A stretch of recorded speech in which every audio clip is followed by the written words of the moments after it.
This conference will now be recorded. This is BIG02's 2019 Facility Plan meeting with the State Construction Department, and we'll introduce ourselves first.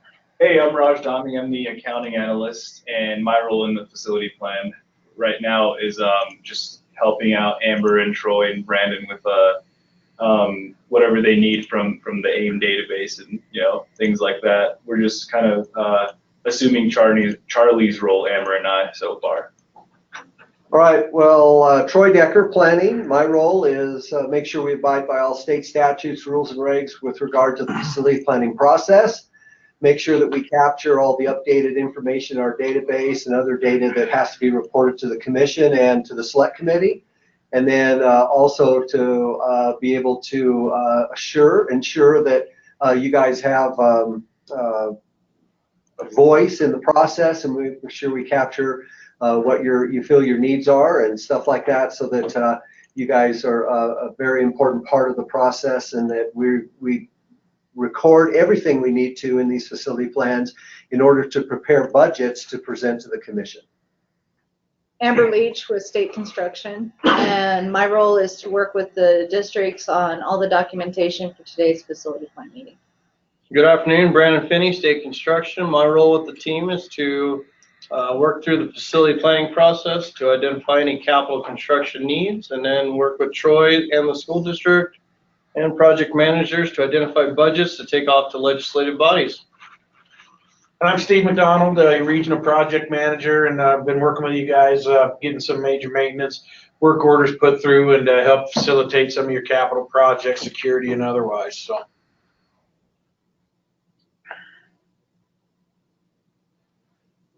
Go ahead, school district. Oh, okay. Good. Yeah. I'm Rick Woodford. I'm the superintendent here in Bighorn County School District number 2. And then I'll let Jason introduce himself. Jason Jolly, facilities at Bighorn 2. Is this the famous Jason? I don't know if it's famous or not, but famous or infamous? Yeah. Hey, welcome, guys. It's good to hear you on the phone here, and you guys can see our screen. Is that correct? Yes. Yep. Okay, wonderful. What we're going to do is I'm going to go ahead and turn off our video cameras. Sometimes we have some streaming issues, and we'll just move forward here. So one of the things that we've improved on over the years is I think we got everybody there. Yep. Is just the visuals in the facility plans. There are times when the governor's office does request facility plans for specific districts or individual legislators, and these are just really good communication tools. Anybody can pick this up, and within 10 minutes, really, I think, have a good understanding of your school district and where you're at in facilities and your needs and stuff like that. So that's an important part of this. So we put a lot of visuals in this to make sure that it's complete. There's no holes in it, and that someone can understand it pretty well once they pick it up. Starting last year, we had Charlie look at the county GIS sites and match up acreages and stuff to the county records, and I think that's worked real well. I think it's more accurate than it's ever been. We do put visuals in like Google Earth, and it's not to be like completely readable necessarily, but just to show that, hey, you guys are in Lovell and you've got X number of campuses, and we've got those spelled out below here in detail.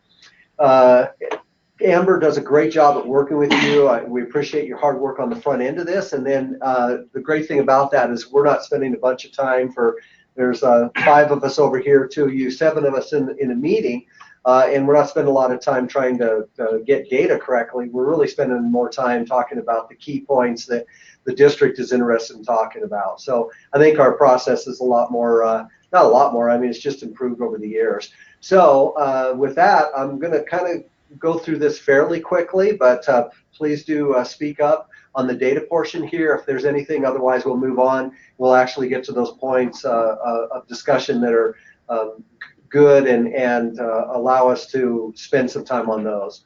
So with that, I'll go ahead and say that you guys have reviewed acreages and you verified accuracy.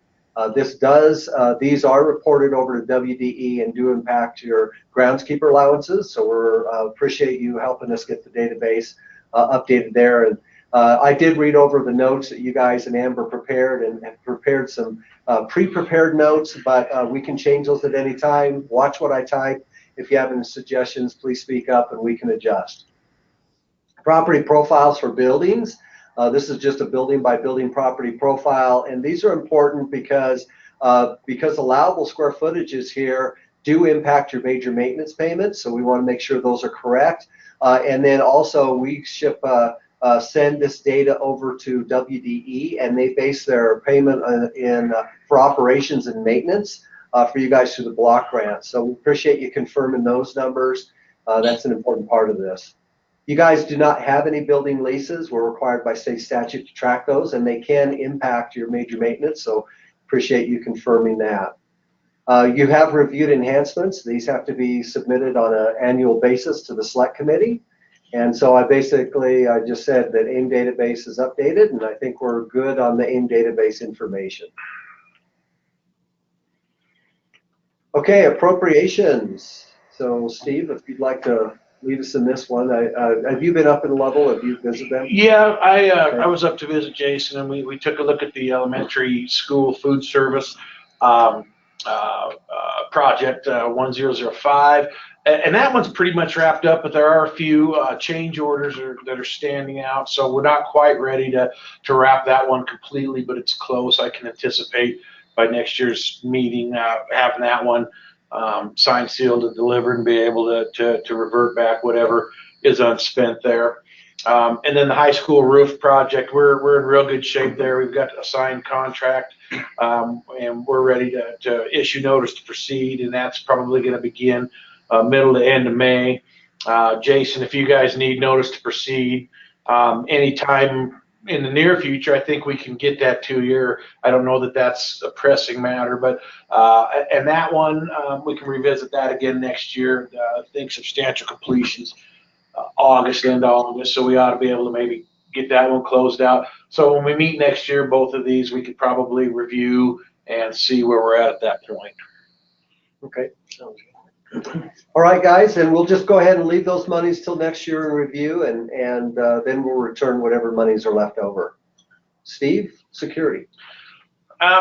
You know, as you guys are aware, 2014, the legislature appropriated $9 million to be spread amongst the districts to be used for safety remedies, capital projects. The 8 that you see highlighted in those, out of those 20, the legislature put rules in place where you had to use that appropriation on one of the 8 highlighted security features. So they kind of, tied you to those particular features for that money. We will let you know that there's been a new appropriation that just is coming out now for an additional $4.95 million. That particular money, they have freed it up to where you'll be able to use that on any of the 20 security features. So you will be getting another pot of security capital money. It does have to go before the select committee or the commission. The commission, excuse me. Thank you, Brandon. The commission, I believe May is when that's going to happen. So once that rolls through later on this year, probably June, July, we'll be able to set that money up for you to use as well. If we can go up to, so that first graph there, or that first chart there is are these funds that we're talking about, the security capital funding. And you guys have just kind of dipped in a little bit and used a little bit of this money. I know Jason and I right now are working on another project that's about $11,000 or so to use some more of these funds. But you can see that you have great opportunities here to do some things. And I know that later on you talk about possibility of a visitor management system. And I think there's some things we can do to help you there. You are allowed to move funds between these categories, so they're not stuck like the exterior door locks. You've got 16,000 in there. If you don't need to do anything exterior door locks wise, we can move that money to one of these other items for you. Okay, just as long as you acknowledge that if you do move money out of one of those items, there will be no backfill in that particular item. So there's some things we could do there with your security capital money to take care of some of your needs. Moving down below that, the 10% major maintenance security. Again, the legislature a couple of years back decided to allow schools to allocate 10% of their existing major maintenance funds to do security projects. These dollars have a little bit different rules than regular major maintenance. As you know, with regular major maintenance, you can't add any systems or change any systems. With this security money, this 10% money, you can do some different things, like you can add security features and you can add some things and change some systems with this particular money. So the main thing, and there's looking to be another appropriation of this 10% major maintenance money for 2019. However, this is not a guaranteed continuing funding stream, and it's looking like the legislature might want to move off of this type of arrangement. So all we need to do is just be real careful that we don't overspend what you have in your 10% security major maintenance. We just want to keep an eye on that and don't ever get that to a negative, because there's probably no additional funding down the road that's going to be guaranteed on that. So you guys are in good shape. Again, you haven't spent too much of that. So if you have things in mind, we can work with you on that 10% security major maintenance as well. So as a district, I see you guys doing real well here. You have a lot of dollars and we can get a lot of things done.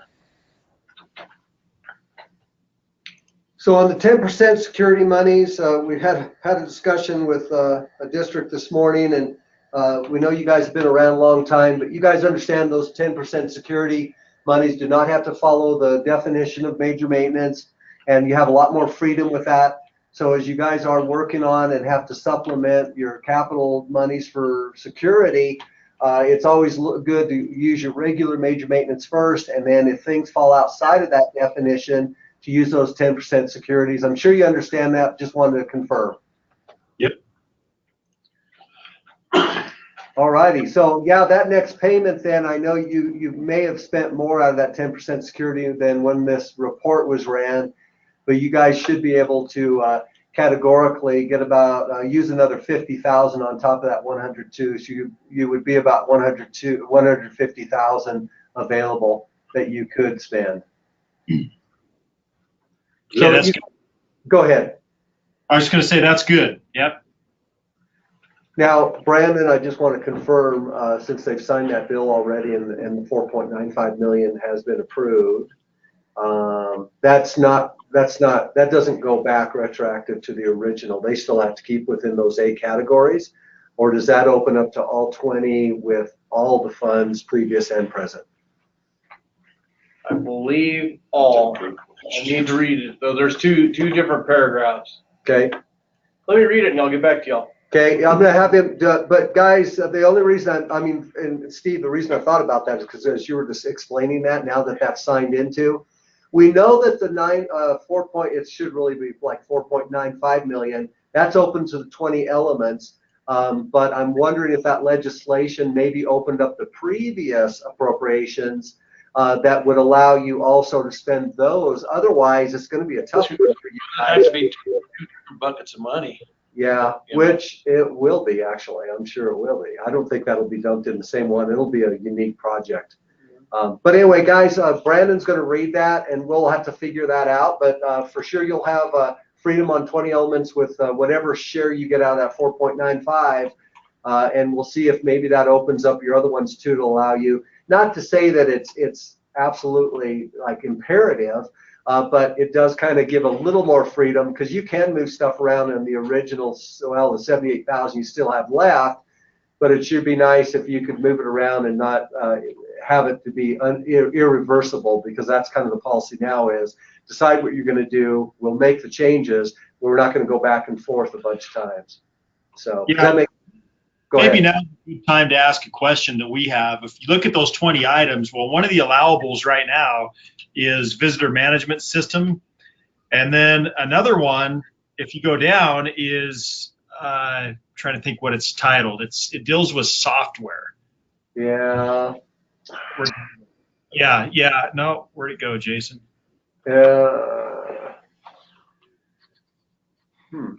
I don't think it's on that particular list. There's a standard and a guideline. when we're talking about these projects. Have you guys identified a visitor management system that you're looking at? We're looking at Raptor. Yeah, we've been putting those in a bunch of schools, so I think we'll be okay there. Okay, so that would fall under visitor management system then, under D7204. Gotcha. Yep, that's what we've been doing. Okay, all right, that's all we needed to know. Thank you. Okay, so you're covered? Yep. Okay, so Okay, Brandon. the existing funds will be reappropriated to comply with Section IV of House Bill 1, which states the commission shall only approve security projects pursuant to a commission-established process that ensures that the funds distributed under this paragraph maximize improvements to student and staff safety. So the process is going to be, the old money will also be opened up in addition to the new money to all 20 elements. Good. In May, we're going to take a methodology to the commission to approve. And then after they approve it in late May or early June, off it goes. So old money and new money, all 20 elements. Good. That's good. That gives us more flexibility. That's going to be really Yep. good. And then I kind of put down in fine print here, but just remember everything, those 20 elements, as long as those elements generate deficiency in the previous assessment. So obviously, if you had one of these 20 elements and you had a newer school or something and nothing was identified as a deficiency, you couldn't use it on that. It just, any dollar amount generated a dollar amount in any deficiency would be allowed. Okay. Wouldn't it be great if you were on the commission, you could help make these decisions? Yeah, that'd be nice. I don't know. I'm just thinking, in an ideal world, that would probably help. Do you know something we don't, Troy? Well, only rumors. Oh, that's great. So anyway, and a reminder for your business manager and you guys that, we don't know if these monies, it's somewhat doubtful that these 10% security category for security will, in major maintenance, continue, like he said. So make sure you don't overdraw that 10% major maintenance security, because there's no guarantee that through session law anymore is going to be designated. Okay. Okay, capacity. Your elementary is about 90%, so you don't have a lot of space there. I mean, you only have 30 students, give or take, to grow there. Your high school is looking good for capacity. And by the way, Rick, and Jason, I am still impressed how you guys have personalized that high school with those photos of the students up on your walls, and just did a fantastic job at that. That was probably in my opinion, that was probably one of the warmest, inviting, personalized spaces in any high school I've ever gone to. Nice. Oh, thank you. Yeah. It's funny because our principal at the end of the school year that year, he took all of those down and he was going to do something different. I said, oh no. I said, let's get pictures of kids back up there again. And so that tradition now has stuck, and we've done it every year since then. And part of that was the feedback we got from you guys. So we appreciate that. Yeah, well, it's made a lasting impression on me, at least. So, well, neat, just a neat campus, great school. We sure appreciate you hosting us. That meant a lot to us. So let's go on to your capacity calculations here. We do the same thing pretty well each year, but I think it's good, and we have changeover in school districts, and sometimes we talk about things and people that we just assume didn't necessarily know, but this is a good review. We go back 10 years trailing data of actual enrollment reported by WDE, and then we project out 10 years. Now, the thing that sometimes, projections are projections, right? I mean, you get out 1 or 2 years, and like this, for instance, you guys, you're pretty well an agricultural community, right? Yeah. Combination. I guess that and mining. Okay, and that's fine. And so, like yours is going down, and what it does is it just takes trends, and from a mathematical equational point of view, it just follows. If the trends were to continue as they are, this is what would happen. So some people get, well, we're not going to go down to 607, and so the these are only used for remedies. When capital monies come along, we use these to help right size a project, whether it's for condition or capacity. So I try to remind people, it's like, don't get too excited about the projections. They're only applied. And then in the School Facilities Commission's rules and regs, we have different scenarios. If you're an increasing projection, that's 5 years after substantial completion. If you're a steady projection where you have multiple ups and downs, it's more consistent. We take the 5 years average, from substantial completion out. And if it's a decreasing, we use best available data. And so a good example of that was like Lingle Fort Laramie years ago. We kind of sized that one, but the projections, they happen to be an agricultural community. Their enrollment was going down, and 10 years from now, it showed 0.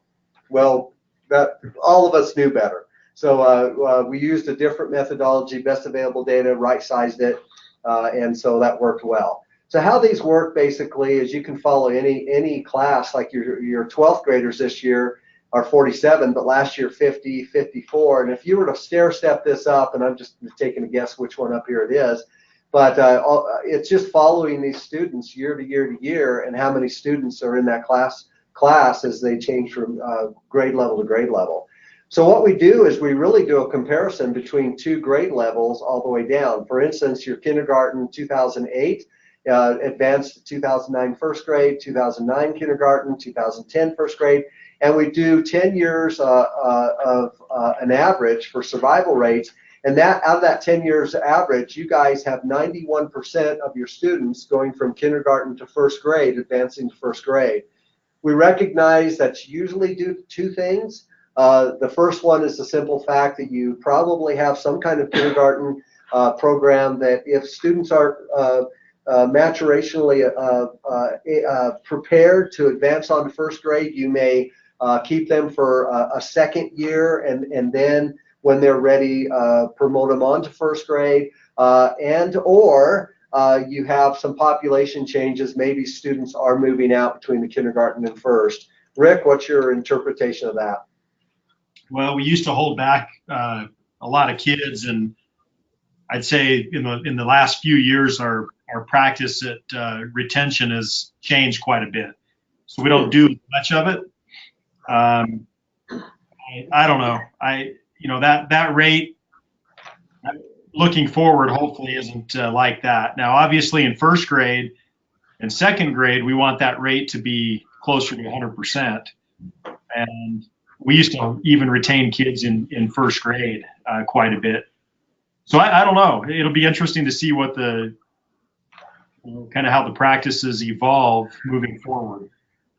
Yeah, when you said that, I was just looking, you guys pretty well, it looks like you changed from 14 to 15, you kind of held them back, but then it must have been about 15 where you started saying, hey, we're not going to do that as often. So that makes sense. Okay. Yeah, that's about right. Yep. Okay. And then from first to second, you have 98%, so you just lose a few students there. And then third grade, you pick up. Fourth grade, you pick up. So you guys, as you kind of look through from about second grade on, you guys are real strong up through your freshman year. Now freshman year is 106%.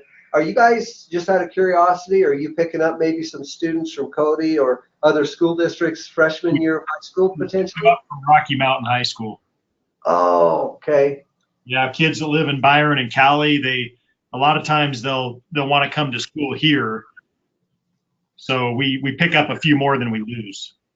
I gotcha. Okay. We lose 2 or 3 of our kids to Rocky, but they'll probably in turn send twice that many our direction. I see. Well, good. Well, that's kind of interesting.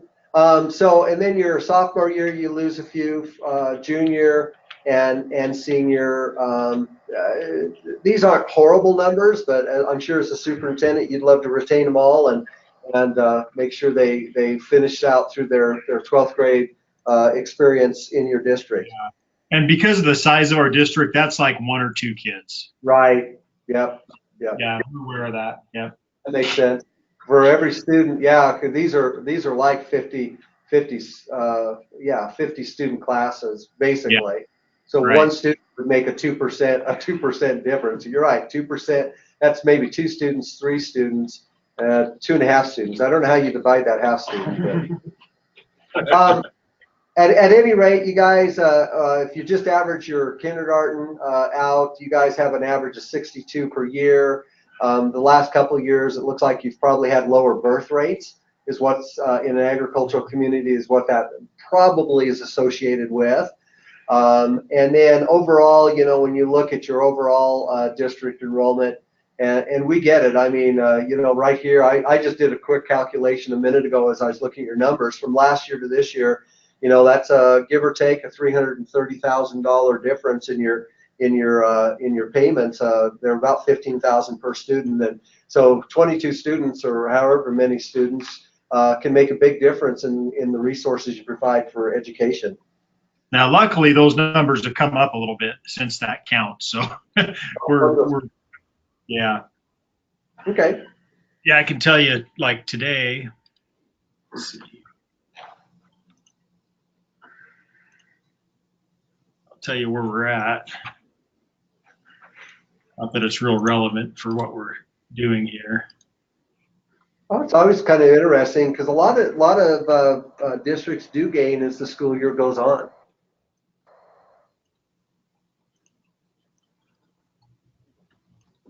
Well, just a sec. I'm going to log on to Power School real quick and get.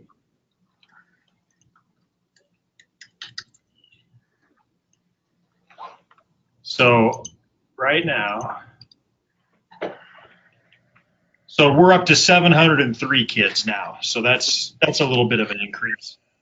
Sorry, You know, we were in what was that, an October 1st count you're looking at? Yep, 696. Yep. All right. So I'm sorry. That'd be 7 students. Yep. No. 7 student difference. Good. Well, wonderful. All right. So yeah, in the elementary course, that's the one we're a little bit concerned about. As we move down, as you well know, guys, we have a statewide capacity list. Commission policy says above 100% is high capacity concern, medium is 95 to 100, and basically low capacity is 90 to 95. And so here the district, so it's kind of interesting. Last year, early in the year, the commission changed their capacity methodology for restricted capacity of 25 students for kindergarten through 3rd grade, if a room would hold that many. Up to that, and then they got a bunch of pushback from school districts, and so they dropped it back down to the 16 student restricted capacity if a room holds that. So last year we had 2 schools, I think Afton, I can't remember the other one, that were in high capacity needs in the state. This year we have a total of, what is that, like 8 student or 7 schools or something like that popped up, mainly elementary schools. Everybody gets excited about Casper. They're 300 seats short, but they're really not, because they mothballed 4 schools that are in good condition with 921 seats. So Casper has a non-construction alternative for that. How does that work? How do they have capacity issues if they've deliberately mothballed some schools? I guess I'll learn that here soon. Well, they have a capacity issue in that they're confining those 5,784 students to a limited amount of schools.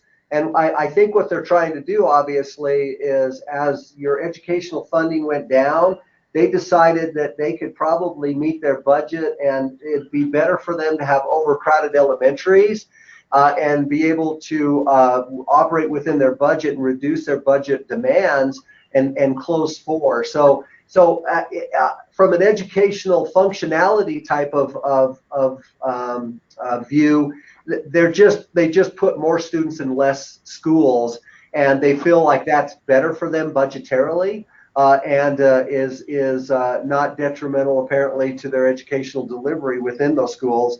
But at the same time, it's an acknowledgement from a mathematical commission methodological approach that they really do have 900 other seats, And because state law requires that non-construction such as boundary changes, you open, mothballed schools, that they have the option, but they're choosing not to do that. So we have to acknowledge that in the schools they are using, they have overcapacity within those schools, but from a state statute point of view, they're not overcapacity and would not warrant a capital funds request or appropriations request. That makes sense. It's their choice, so I get that. Yeah. I think they probably saved a lot of money in their block grant doing it. They also dumped a couple schools, didn't they? Yeah, they sold like them 2 or 3, didn't they? Yeah, so downsize. Okay, well, anyway, there's that capacity list. I just said, guys, at the present, you guys have sufficient capacity for enrolled students. Any other comments on capacity? No, we would agree with that. Okay. You do not have a charter school, so we don't need to discuss that. You guys understand, I think, facility condition index scores, and the higher the score, the more deferred maintenance. And as a building ages, of course, you got to go from preventive maintenance. You always do preventive maintenance, but preventive maintenance to major maintenance to basically planning some capital projects which are needed at a certain time in a building's history. This just shows how those FCI scores are calculated. So when we talk about 450 some educational buildings in the state, we're talking about a list of multiple pages. Just as illustrative, we put on the first page of those 450 schools, about 30 schools, and from highest to lowest, which means greatest need to lower needs, and then everybody else is below that. You guys did not have anything in that first one, and we'll look at yours in just a moment. So support buildings or ancillary buildings, and you do have one level elementary school storage building, and I think that's one's just, is that the one south of your elementary there? Yes. Yep. Okay, gotcha. So anyway, what's important to note here is, and this is just common sense, state statute requires the commission to prioritize capital requests for educational buildings first. And ancillary buildings come second. So with the limited number of funds that the state is providing now for capital projects, it is fairly unlikely that any ancillary or support facilities capital construction projects will be recommended in the near future. So I guess our recommendation is take care of it well with your major maintenance or with component requests. Unless something interesting occurs, probably won't see any money for support buildings for a while. Okay. Yeah, and that's really what we've been doing is we've been putting some major maintenance, investing some money in that building. Gosh, probably for the last 3 or 4 years, we've done a little here and a little there, and so I think we're going to make that work to try to get that thing back up to snuff. Great. So for your building, you've got level elementary school as your worst scoring one down to your level high school. But in reality, guys, you have very, very good facilities, obviously. You're proud of them. They're very functional, it sounds like. And then, of course, your storage buildings. This is the one we just talked about. So I just wrote your buildings are in relatively good condition. I mean, I could have said excellent condition, but you've got good buildings. Yeah, We do. yeah, we do, and they are in really good condition. Major maintenance, we asked you guys to update status codes on work orders each year. We appreciate that. We're just trying to keep the database clean. And then you guys do submit planned work orders to your project manager, and those that qualify are approved. So we appreciate you doing that each year. And we try to encourage districts to do that, on the front end of the facility planning process. But obviously, you guys know that you can ask for a major maintenance project anytime and get it considered by the project manager. So it doesn't limit you. It just allows us to have a little bit more formal process to get the majority of your major maintenance requests done before facility planning. So if you have any discussions with us, that'd be great. Other than that, I think it looks good. Just to remind you then, we talked about the 10% security, wide open, doesn't have to follow your definition for major maintenance. The 10% enhancement funds, we were just talking to Campbell One this morning. We're talking about teacherages, and they're like, you can use that for teacherages? So that's for buildings, though, that don't necessarily fall under the adequacy standards for the state, or things like field lights or scoreboards on a sports field or something like that. That's a great resource. And you guys did spend down your 10% or your 8% balance. We appreciate that. We're trying to clean that up because it's just, in reality, it's the same definition as 10%. Any comments on that? No. So just to clarify, we got $260,419 that we can spend on those enhancement pieces. Yes. Okay. Yep. But That's part of our total. Maybe. 577,413, right? Yeah. Yes. Out of that, you can spend up to 260,419. And those numbers, that carries year to year to year, right? And it's a category. It's just a category within your major maintenance. So you could go up to $1 million, and whatever. But yeah, the next payment, obviously the next payment you're going to get is going to generate another, if it was identical here, it'd be another 57,000 that could be spent on 10% enhancement. Okay. But just remember that, so unlike the security funds, the regular major maintenance, the rules apply to that enhancement money. So again, that can't be used to add anything or change systems that don't exist. So keep that in mind. Yeah, it just has to qualify for the definition. Good point. Okay. This is just illustrative. Again, if anybody ever asked to look at your facility plan, it's just illustrative of your priorities last year. We see this a lot. We secured vestibule security. A lot of districts are spending their highest priorities this last year were security, down to the lowest alarms, which is fine. And then this is just a building by building breakdown. You don't have to defend anything or say anything on that. It's just, again, it gives content to what your priorities were last year. Low condition scores, we know that 2s are poor, 1s are failure. And we just try to always put this in front of the school districts each year at legislative meetings. We have legislators ask, are the districts spending money on their highest needs, their lowest scoring systems? So what we decided years ago was put out their lowest scoring systems, let the district on this status bar, and it might be a little hard to see, but on the status bar, we've got a drop-down menu that allows the districts to use pre-written responses, but in the notes section, you can write whatever you want. So we just let districts, if someone calls up and wants to see your facility plan, you've just spoken for yourself and we didn't speak on your behalf, and we like you speaking for yourself and us supporting you in that. Okay. This is just how scores are derived through deficiency ranges. This year, this is the first time we've done this, but we'll continue on. Every 4 years, a new condition assessment needs to be done. And so that's coming up this fall. We will put together the scope of work and then push it out and procure a professional third-party consultant. And then the important thing for you guys, and I think, Jason, you do this, but there's several things we want to talk about here. 3 more things.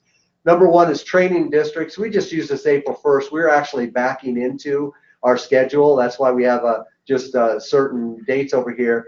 But in April of 2020, April of next year, a year from now, we will have training, a 4-hour training in Casper. We'd ask one of you or someone to show up from the school district who knows facilities well and to attend that training.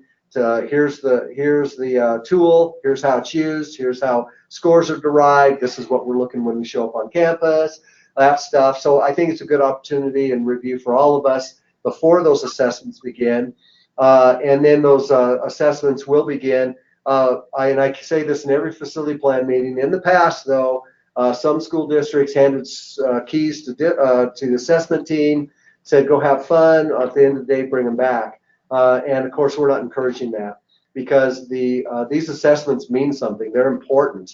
And so the more accurate they are, the better they are. And so we ask you shadow those people and every step of the way and walk through your buildings, and make sure that you give them all the data necessary to get accurate scores. Those scores do go back to the school districts. I know you guys know that, and you can review them before they're finalized. One other thing I think in here is that 2.5 months of the summer is not sufficient for us to get all 500 and some buildings done. It just isn't enough time. It double our $2.5 million assessment to probably a $5 million assessment, because you'd have to have tons of assessment teams. And then it's a restricted schedule. So we will be sending the assessors out in late spring through the summer and then into the fall a little bit. And we don't mean to disrupt the educational environment, but realistically we have to. And so, but the assessors are real conscientious about that. They're trained about that. And it's more of a visual, and I don't think it'll be a great impact on your education, but know that that may happen.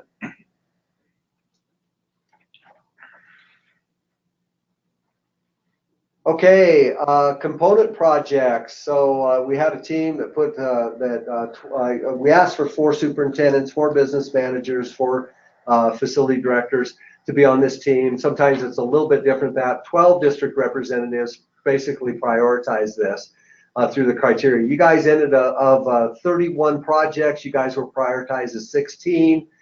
In order, if the commission so chooses to follow this in a sequential fashion based on the prioritization of the committee, they'd have to, the legislature would have to approve a little over 30 million to get you guys in there.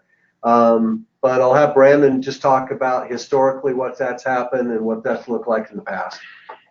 Yeah, so we've been asking for component projects for quite some time, and in the past it's averaged probably $6 to $8 million per appropriations. However, in the last 2, we got 19 and I think $20 million. And the reason for the bump was that we were trying to switch from a capital program to an asset preservation. So the legislature increased the amount for components to take care of a bunch of deferred maintenance. And then in addition to that, they're also trying to increase the major maintenance payment. That never happened, but the increase in component did. So I'd say moving forward, we can probably anticipate $6 to $8 million. So if you have any on there, that's about as far as the list will usually get funded. Okay. Yeah, we wish we could get 39 million. That would be awesome. Wow. So I just said you're continuing to maintain your buildings with available major maintenance funds. So last year, this is Brandon's idea last year, and it's just turned out really well. Last year, we kind of started talking about legislative bills and going through. We recognize that on the education side, I think through the WASBO side or one of those sites, you guys are able to track education bills. You got a good network of tracking those bills that impact you and having input to legislators during the process. And so some of these bills are tracked on the education side, but some of them are not, obviously. And so we started reviewing bills that impact your facilities and what you do in the process of taking care of your facilities. So with that, Brandon's going to lead us with the ones that have been approved and enrolled and what impact they could and will have on you. So the first one is House Bill 52, and if you have any procurement of FF&E, this one would apply. And in summary, the bill states that the architect or your design professional will want to specify products that are available through Wyoming vendors. And as you'll see, a lot of the themes here are trying to keep state dollars, keeping Wyoming people employed, and that is one of them. Hey guys, can you hear me? We lost you. Oh, you still there? Are you there now, Rick? Can you hear us? Rick, can you hear us? Yeah, we can hear you now. Okay. Yep, Okay. Can you hear us? Yes. Yeah. Yep. So the first one's on FF&E. So if you're going to do any procurement, your design professional will want to specify products available from Wyoming resident suppliers. House Bill 65 is about procurement. A lot of the statutes were very dated, and it brings the dollar values in those statutes up to present value of today's dollars. Bonding was at $7,500. It's now $50,000. A&E procurement, it was at 25. It's now 50. School districts construction was at 25. It's 50. And advertising was all over the board, and it's standardized 2 weeks across the board for all colleges, state agencies, school districts to keep consistency. The House Bill 78 is going to change your guys' major maintenance payments. It's going to go to a quarterly payment process, not this year, but next year. The reason for the delay is to give districts and community colleges, which are also affected, time to save up some money, and then you also want to need to analyze your major maintenance projects.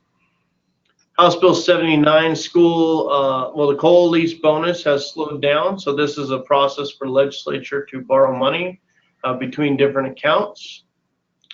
House Bill 52, if you got any civil work and underground utilities, your architect will want to look at this statute, make sure that it's in the front-end bid docs for the contractors. It's talking about locates of utilities, and the penalty of hitting one was increased from $500 to $5,000.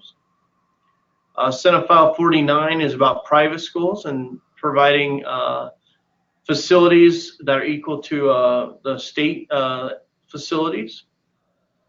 Public records has changed. This will also affect the school district. It changed some of the requirements in there, which is in Senate File 57.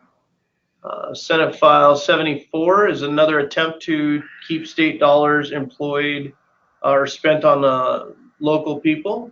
It takes the preference, and you have to have a certain percentage of the design team at certain dollar amounts employed by state people. So have you been using some out of Montana, design professionals? Yeah, we've been using CTA. Okay, Yeah. so that'll definitely impact you on that one, because 50% of that contract expenditure-wise will have to be spent on professional service providers within the state at least. Yeah, and there's a tiered system, so depending on the project, the That's size, you'll definitely need to follow it and work on, make sure you comply. The next one's House Bill 1, and it talks about the appropriations that came. And a couple items that that was funded, a couple projects. We've got Satellite High School in Sweetwater got funded. John C. Schiffer up in Sheridan 2 got funded. There was a reappropriation of a modular. It's a ranch school. So that's why you see $0 there. They added some existing modulars, they had some savings on those, and they reappropriated the funds to address this school. Charter school lease in Laramie. The commission has unanticipated funds to address any emergency, or not emergencies, but any unanticipated items that come up on a project. Those funds right there are pointed specifically to Satellite and John C. Schiffer. Security projects, the district will benefit from a payment that Stephen was just talking about a little bit ago. Major maintenance, when we ran the calculation, the RS means number went up, so therefore we asked for an additional $1 million, so that'll increase the district's major maintenance payments a little bit. And then we have another charter school lease in Laramie County. So total appropriations is $33 million. Okay. 34.2 technically. Okay.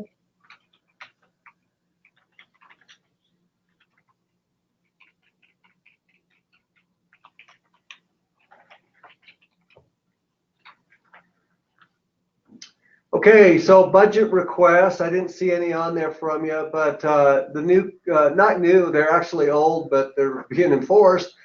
Commission rules and regs require, you know, we for a long time have had a condition list and then made requests off the top of that list or recommendations to the commission, which then would consider them and make recommendations to the select committee. We had a capacity list, which projects were driven out off of, and then when capital funding was appropriated to those projects, they also dealt with educational suitability within the projects. So that's kind of the historical method of making budget requests. But this is in line with rules and regs. Every building will have a condition, and that will 50% of that building's score will be based on condition, 35% capacity of that building, and then 15% educational suitability. We do have a 2010 educational suitability score for each building. It's obviously dated. We recognize that. It's the best we have. And then the other challenge with that is when I say outdated, I mean, you guys, you've had work on, you know, your high school and your elementary school, and now those educational suitability is to a certain degree changing that, but we don't have an updated score. So we're going to have to go out and request some monies coming up and go through a stakeholder process that will involve the school districts. We were thinking of maybe having 5 meetings, I think, Brandon, right? 5, one in each quarter of the state and then one in the center for basically if it happens to re-look at our educational suitability matrix scoring matrix and see if there's ways to improve that, get district input, run it through the commission eventually, select committee, and then go out and do educational suitability assessments statewide so that we have updated numbers for that. Any questions on that? Nope. All right. I assume, and I shouldn't do that, but I assume that you don't have any capital requests for this biennial budget. Is that true? That's true. Okay. And then here we are, which is unique issues, concerns, ideas. You guys do have something you want to talk about. So go ahead and introduce it.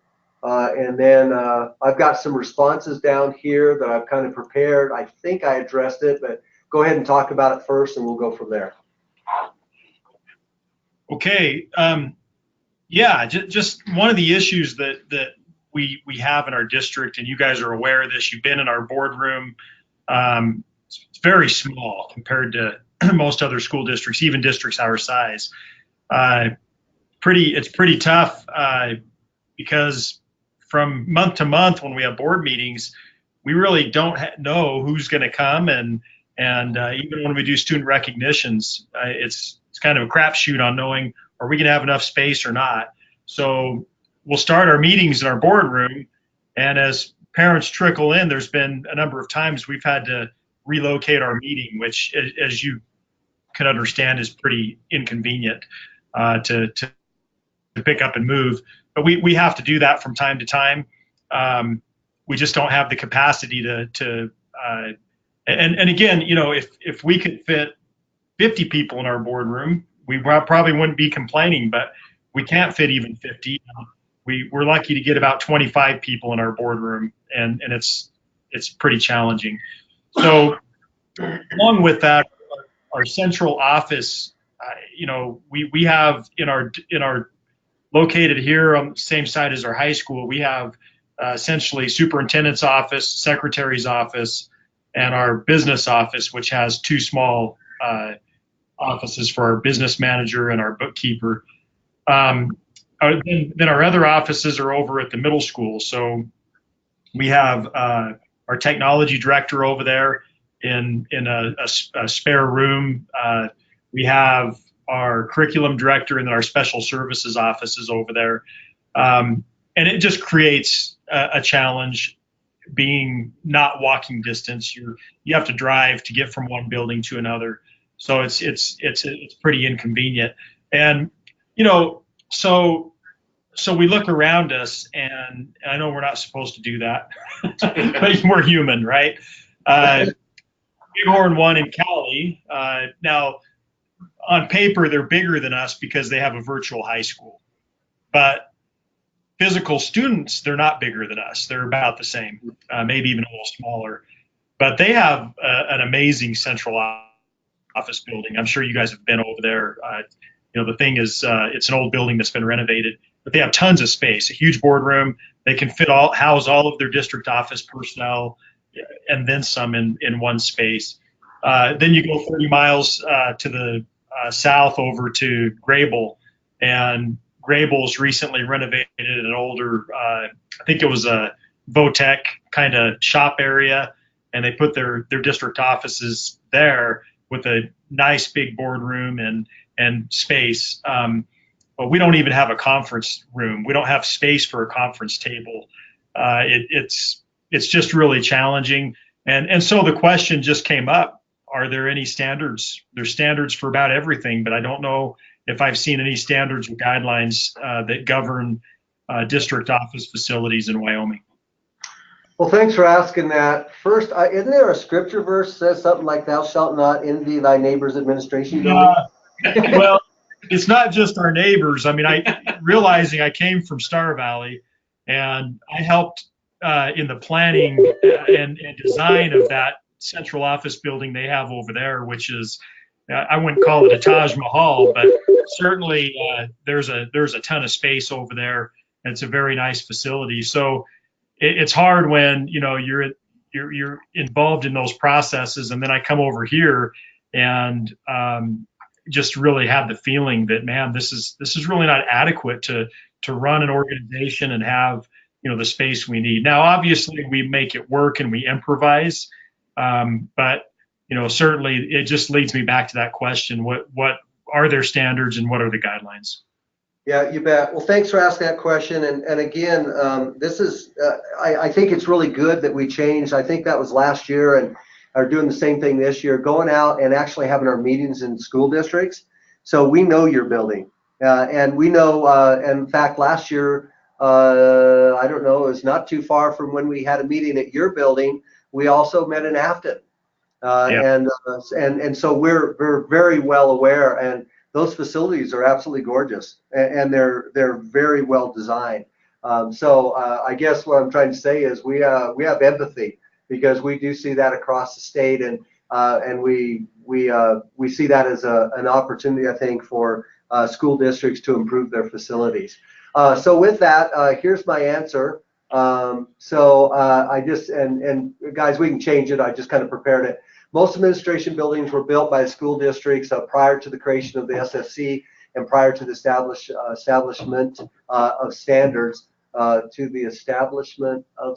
should correct that, of standards. So those buildings remain as they are until SFC rules and regulations justify consideration of a capital appropriations request based on a statewide prioritization list. So in the major capital request realm, it has to be driven through rules and regs and prioritized therefore, or based upon that. Now, of course, we do have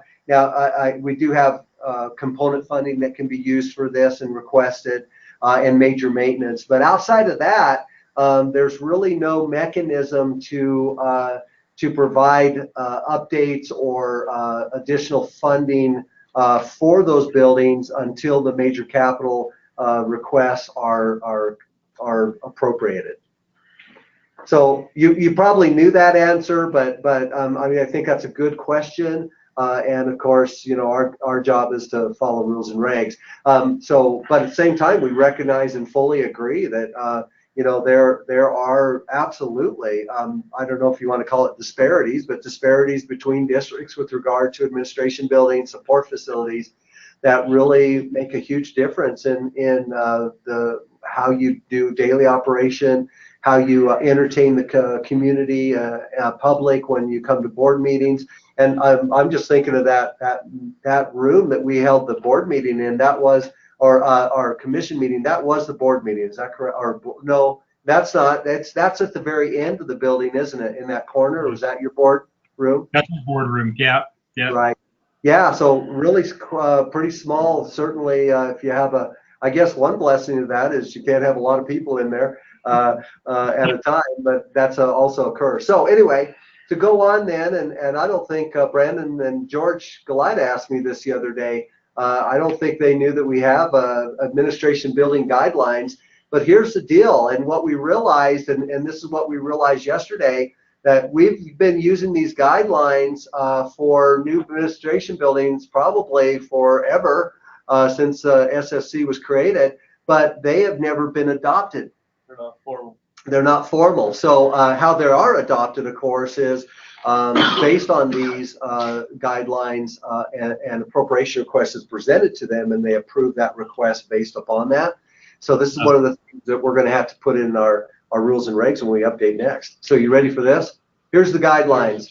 So it used to be on I don't know, I don't know who exactly developed this, but here are the guidelines, and Lance and I, it was kind of an archaic piece of paper it was on, so I transferred it over into a spreadsheet, made it a lot sharper looking, but you can see basically that it's based on district ADM, and if your ADM is less than 500, you get certain spaces appropriated for an administration building. If it's 501 to 1,000, you can see how some of these spaces, like secretary, reception, clerk, kick in. Yep. And then if you're 1,001 and then over 3,500. So that's basically how this works. And so we do have guidelines. They've just never been officially put in rules and regs, but they have been consistently applied and approved project by project basis by the commission. Yeah, there's been probably, I know of at least 4 probably admin buildings that we use this on. Yeah. Back in the day when we were funding them. So did that answer your question, Rick? It does, and I'd like to. It'd just be interesting for me to kind of do an assessment to see what we have compared to what those guidelines offer. I would guess we're going to fall far short just looking at that briefly, but it would be interesting to do that, and I don't know that this is going to cause us at some point to want to look at a request, but it may, because again, we when you talk about adequacy, right? I mean, if Bighorn 1 and Bighorn 3 and these other districts can, if they've got adequate space so they can function and operate the way that they should be able to, and we don't, and the state is responsible for providing facilities for our school district, then I think that's something that we would have to look at. Sure. Yep. We understand. Okay. Good. So there it is, resurrected and looking, and now it's in your facility plan, and you can use that to do some comparisons.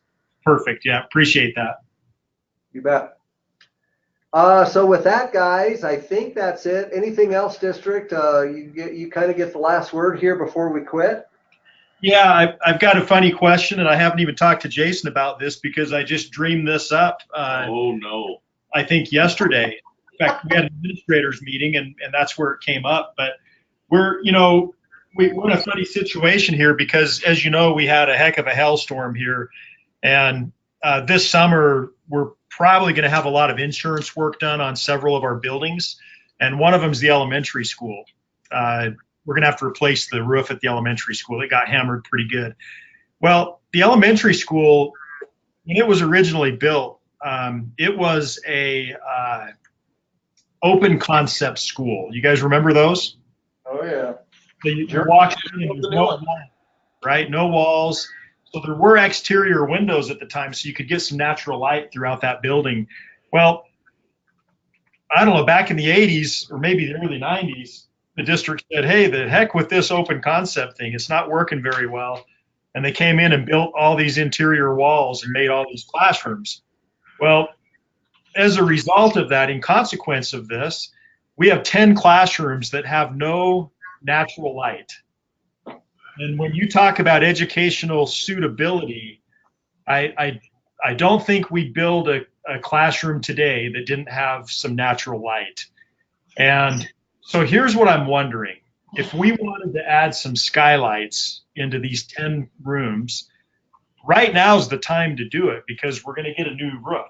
It would make sense to do it this summer as part of that roofing project rather than to try to do it in 3 or 4 years down the road when we got to cut into a membrane, and if that makes any sense. And when I say skylights, I don't even know what I'm talking about here. I don't know if I'm talking about a few of those tubes that the easy ones, sonnet tubes or whatever they are that you throw in there and they reflect light into the room.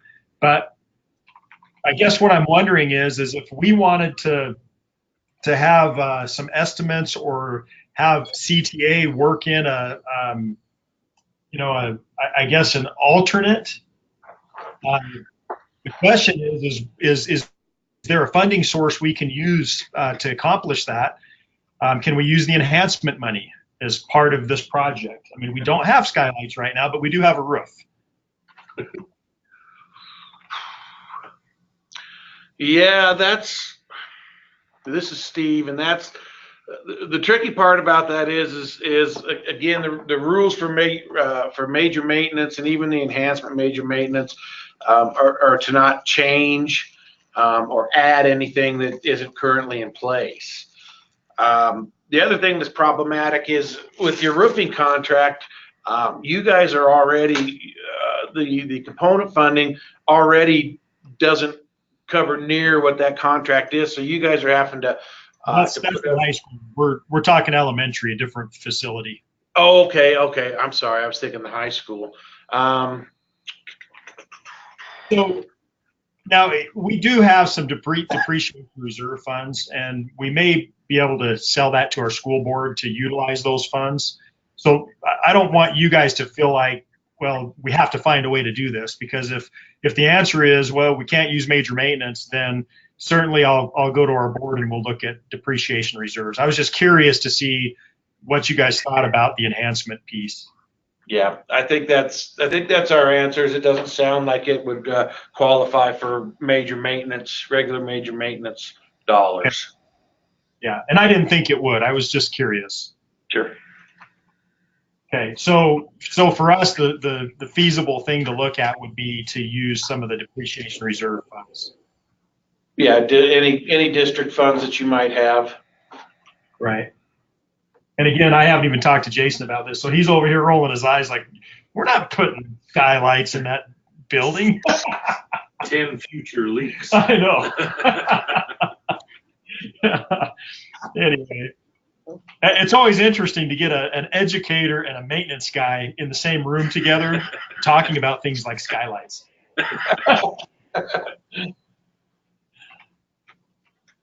Thank you.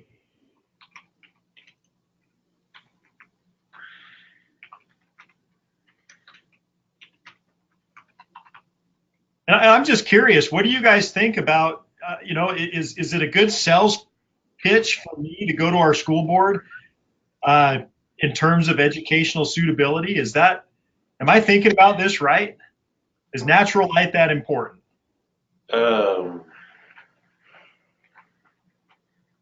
I was typing. I'm a bean counter. I can't answer that. I don't think you could say natural light has to be in every single room with the makeup of most of these schools. There are classrooms in the inner part of the buildings that won't ever have natural light. Well, except through skylights. Through skylights, they're but gonna not do. every. Yeah, but if So- you're looking at 2-floor buildings, you don't have it. They still can do ways. it. Oh yeah. Yeah. Oh yeah. Raj, you just got out of school. What do you think? Is it going to help your GPA? In my travels throughout the region, there are a lot of schools that place a great deal of emphasis on natural light. I mean, even the school we're building in Basin, they're placing a great deal of emphasis on that. So most of the districts I visited with do think that definitely impacts suitability.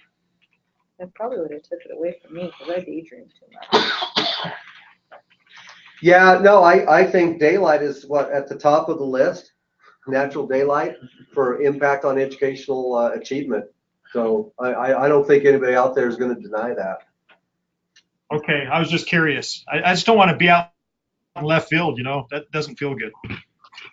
Well, the good thing is when we go out, and which we probably will here, and look at engaging new districts in that consideration of updating the educational suitability assessment criteria. I mean, this could be surely should be a part of that assessment, and I think it can generate capital funds to then remedy it.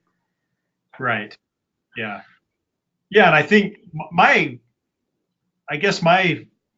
thought, and I haven't been as nearly as many schools as you guys have been in, but it seems like more and more of the newer buildings, they either have exterior windows or they have skylights. So I think in general, people would consider that to be one of those criteria, possibly, one of those requirements for suitability. Yeah, I agree.